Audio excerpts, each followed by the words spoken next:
નમસ્તે વિદ્યાર્થી મિત્રો, સાર્થક વિદ્યા મંદિરમાં ફરી એકવાર આપ સૌનું હાર્દિક સ્વાગત છે. હવે આજે આપણે ગ્રામરની શુભ શરૂઆત કરવાની છે.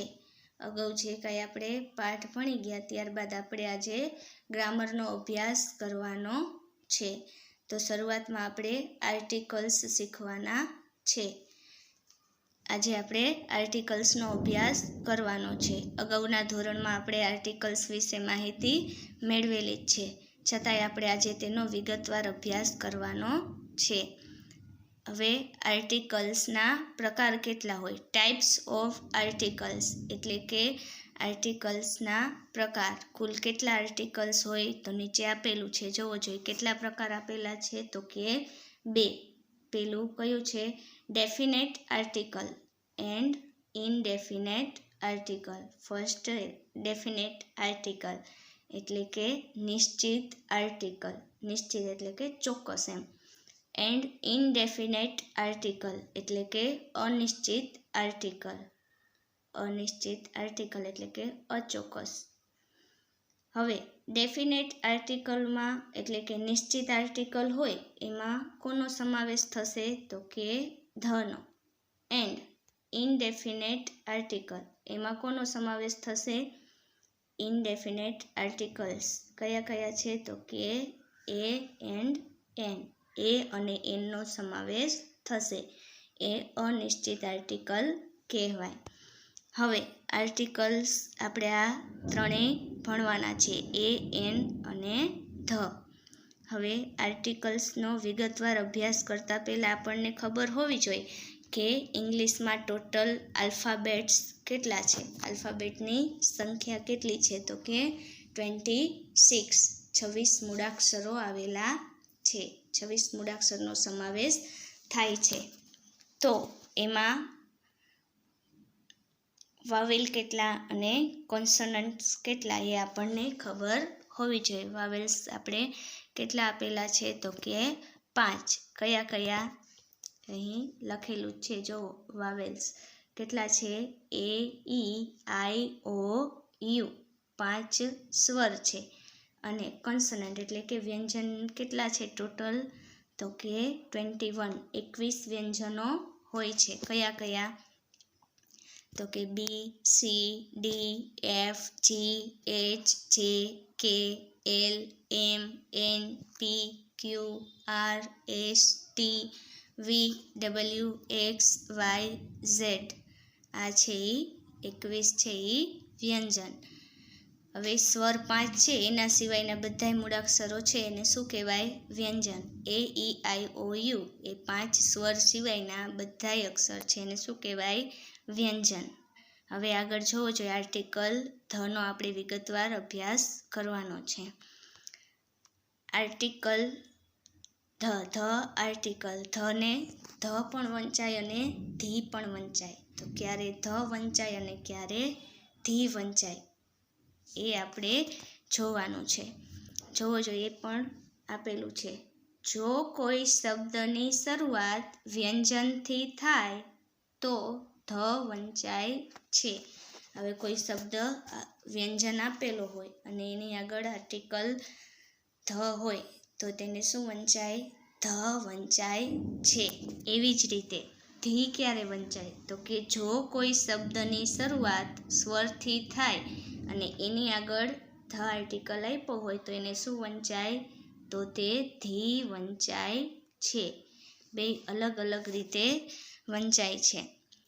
હવે આગળ જુઓ, એ જ્યારે શબ્દ આવશે ત્યારે કહીશ કે ક્યારે ધ વંચાય છે અને ક્યારે ધી વંચાય છે. આગળ જુઓ, use of article the. Use એટલે ઉપયોગ. આર્ટિકલ ધનો ઉપયોગ કઈ કઈ જગ્યાએ થાય છે?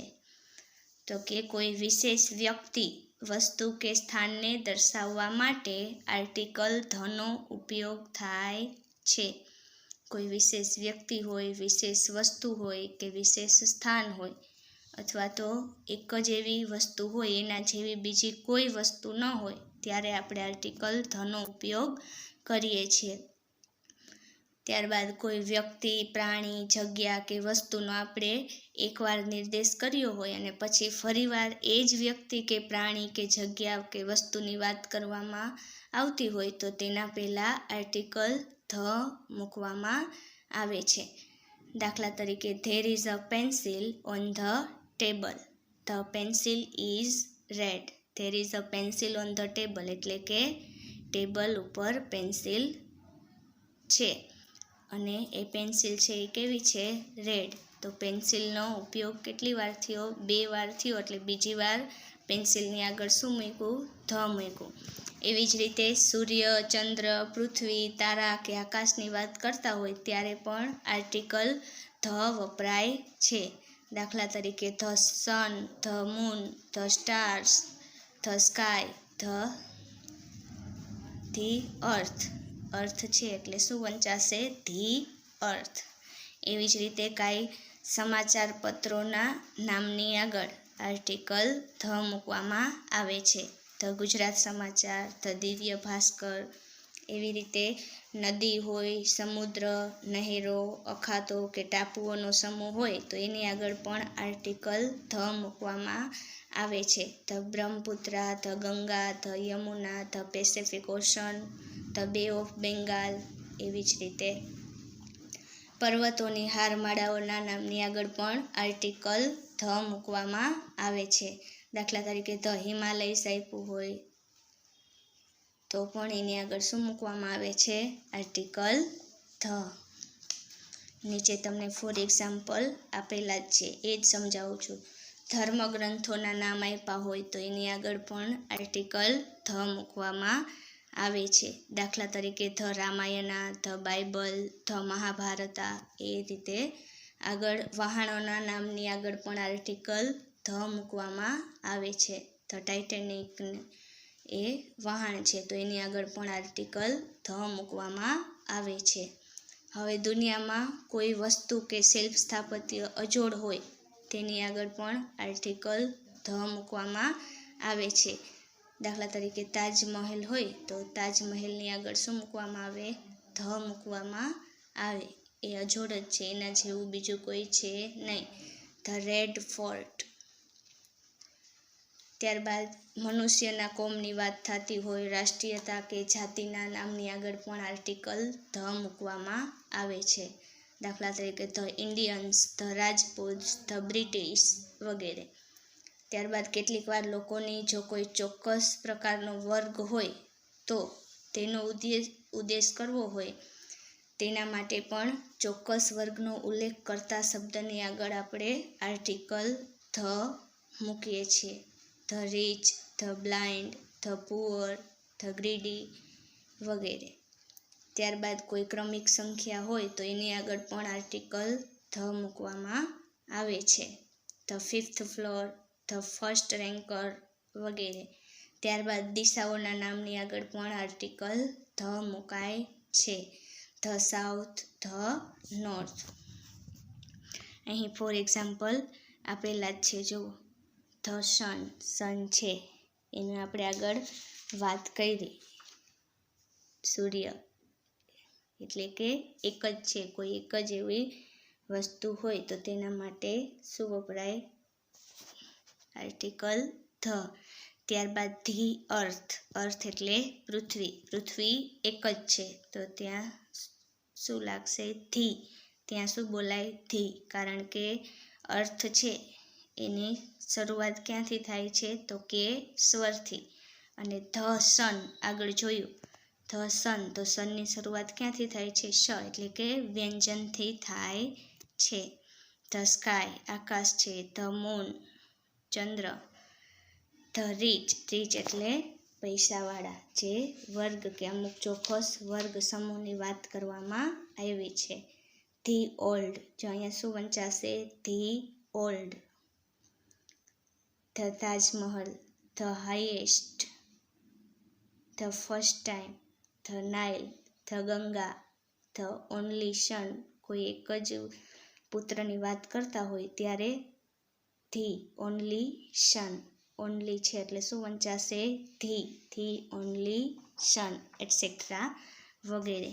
એવી જ રીતે જોવો જોઈએ નીચે સેન્ટેન્સ વાક્ય આપેલા છે. પેલું વાક્ય છે the Ganga is a Holi river. Ganga નદીની વાત કરવામાં આવી છે. ગંગા નદી એક જ છે તો ત્યાં શું આવશે? The. The sun is shining in the sky. સૂર્ય છે એ આકાશમાં ચમકી રહ્યો છે. સૂર્ય એક જ છે એટલે શું આવશે? The. My grandmother reads the Ramayana every evening. મારા દાદી છે એ દરરોજ સાંજે રામાયણ વાંચે છે. આપણા ધર્મગ્રંથની વાત કરવામાં આવી છે તો કીધું ને ધર્મગ્રંથ હોય તો એની આગળ પણ આર્ટિકલ ધ મૂકવામાં આવે છે. હવે આર્ટિકલ ધ ક્યાં મુકાય એ સમજાય જ ગયું હશે. આગળ જુઓ article A. Use of article એ.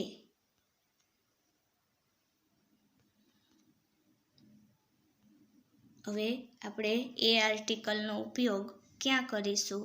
તો કે જે શબ્દનો ઉચ્ચાર વ્યંજનથી શરૂ થતો હોય તેની આગળ આર્ટિકલ એ મૂકવામાં આવે છે. જો કોઈ શબ્દનો ઉચ્ચાર ક્યાંથી થાય? વ્યંજનથી. જો આપણે ઉચ્ચાર જોવાનો છે, કઈ રીતે આપણે શબ્દને બોલીએ છીએ, સ્પેલિંગ જોવાનો નથી. કે જે શબ્દનો ઉચ્ચાર વ્યંજનથી શરૂ થતો હોય તેની આગળ આર્ટિકલ એ મૂકવામાં આવે છે. હવે સ્વર કોને કહેવાય અને વ્યંજન કોને કહેવાય કેટલા છે એ આપણે જોઈ લીધું. તો સ્વર 5 અને વ્યંજન 21. હવે એ 21 વ્યંજનથી શરૂઆત થતી હોય તેની આગળ આપણે આર્ટિકલ એ મૂકીશું. ફોર એક્ઝામ્પલ અહીં આપેલું છે જો અ રોઝ. રોઝ ર આવ્યો એટલે શું કહેવાય? વ્યંજન. તો શું આવશે? Article A. A pen. Pen. શું ઉચ્ચાર થયો? પીથી થયો ને તો શું આવશે? A. A table. A doctor. A dog. A hotel. A duster etcetera વગેરે. એના વાક્ય પણ આપેલા છે જો ધીસ ઇઝ અ પેન. આ એક પેન છે. એક વચન હશે ત્યારે આપણે આર્ટિકલનો ઉપયોગ કરીશું. He is a student. તે એક વિદ્યાર્થી છે. There is a pencil on the table. ત્યાં ટેબલ પર પેન્સિલ છે. ત્યારબાદ આપણે use of article an. An આર્ટિકલનો ઉપયોગ ક્યાં કરીશું? એ આર્ટિકલનો ઉપયોગ ક્યાં કર્યો? તો કે જે શબ્દની શરૂઆત વ્યંજનથી શરૂ થતી હોય તેની આગળ આપણે આર્ટિકલ એ મૂકીશું. તો એન આપણે ક્યાં મૂકીશું? તો કે જે શબ્દનો ઉચ્ચાર સ્વરથી શરૂ થતો હોય તેની આગળ આર્ટિકલ એન મૂકવામાં આવે છે. સ્વર એટલે કે એ ઈ આઈ ઓ યુ. નીચે ફોર એક્ઝામ્પલ જુઓ એન એપલ. એપલ એનો ઉચ્ચાર શું થાય? તો કે એથી થાય છે એટલે શું આવશે? એન. ત્યારબાદ અહીં આપેલું છે જોવો જોઈએ એન ઓનેસ્ટ. જોઈજો અહીં સ્પેલિંગ છે એ એચથી શરૂ થાય છે પણ સ્પેલિંગ જોવાનો નથી. મોટાભાગના લોકો અહીં જ ભૂલ કરે છે. આને શું વંચાય? ઓનેસ્ટ. એટલે શરૂઆત ઉચ્ચાર ક્યાંથી થયો? ઓથી થયો તો એ ઓ છે એ શેમાં આવે? સ્વરમાં. એટલે આર્ટિકલ એન મૂકવાનું. ત્યારબાદ એન આવર. જો અહીં પણ જુઓ એચથી શરૂઆત થાય છે પણ એને શું વચાય? Hour. An ear. An M L A. જો અહીં એમ એલ એ આપ્યું છે પણ આપણે કઈ રીતે બોલીએ? એમ. એટલે અથી શરૂઆત થઈ એટલે આર્ટિકલ એન મૂકવાનો છે. M L A. An orange etcetera વગેરે. હવે આર્ટિકલ એન ક્યાં મુકાય? તો કે જે શબ્દનો ઉચ્ચાર જ જોવાનો છે. જે શબ્દનો ઉચ્ચાર સ્વરથી શરૂ થતો હોય તેની આગળ આર્ટિકલ એન મૂકવામાં આવે છે. આગળ એના વાક્ય જોવો જોઈએ. It is an ant. Ant એટલે કીડી. હવે એન્ટ છે એનો ઉચ્ચાર ક્યાંથી થાય? એથી. એટલે શું મૂકવાનું? Article an. An owl can see in the dark. Owl છે એ અંધારામાં જોઈ શકે છે. આઉલ એટલે ઉચ્ચાર ક્યાંથી થયો? આઉલ, અથી. એટલે શું આવશે? Article an. આ હતા આપણા આર્ટિકલ્સ. કયા કયા હતા આર્ટિકલ્સ? તો કે એ, એન એન્ડ ધ. એમાં કુલ કેટલા પ્રકાર કીધા? તો કે 2 પ્રકાર છે, નિશ્ચિત આર્ટિકલ અને અનિશ્ચિત આર્ટિકલ. એટલે કે definite article and indefinite article. નિશ્ચિત આર્ટિકલમાં ધ અને અનિશ્ચિત એટલે કે ઇનડેફિનેટ આર્ટિકલમાં કયા કયા આર્ટિકલ્સ આવશે? તો કે એ અને એન. હવે સ્વર અને વ્યંજનની વાત કરી. સ્વર કેટલા હોય છે? 5. એ, ઈ, આઈ, ઓ, યુ. વ્યંજન કેટલા? 21. જે 5 સ્વર છે એના સિવાય બધાય વ્યંજન, વાવેલ અને કોન્સનન્ટ્સ. ત્યારબાદ ધ અને ધી ક્યારે વંચાય એની વાત કરી. વ્યંજનથી કોઈ શબ્દ બોલાતો હોય ત્યારે ધ વંચાય અને સ્વરથી બોલાતો હોય ત્યારે ધી વંચાય. ત્યારબાદ એના એક્ઝામ્પલ આપણે જોઈ લીધા. હવે હોમવર્કની અંદર આપણે જે 3 આર્ટિકલ્સ છે એ 3 આર્ટિકલ્સના 10 વાક્ય લખવાના છે. ધ આર્ટિકલના 10, એ આર્ટિકલના 10 અને એન આર્ટિકલના. આવી રીતે 10 વાક્ય, 10 વાક્ય, ટોટલ 30 વાક્ય થશે. એ હોમવર્કમાં લખવાના રહેશે. નેક્સ્ટ લેક્ચરમાં ફરીથી મળીશું. આજ માટે આટલું જ. અસ્તુ.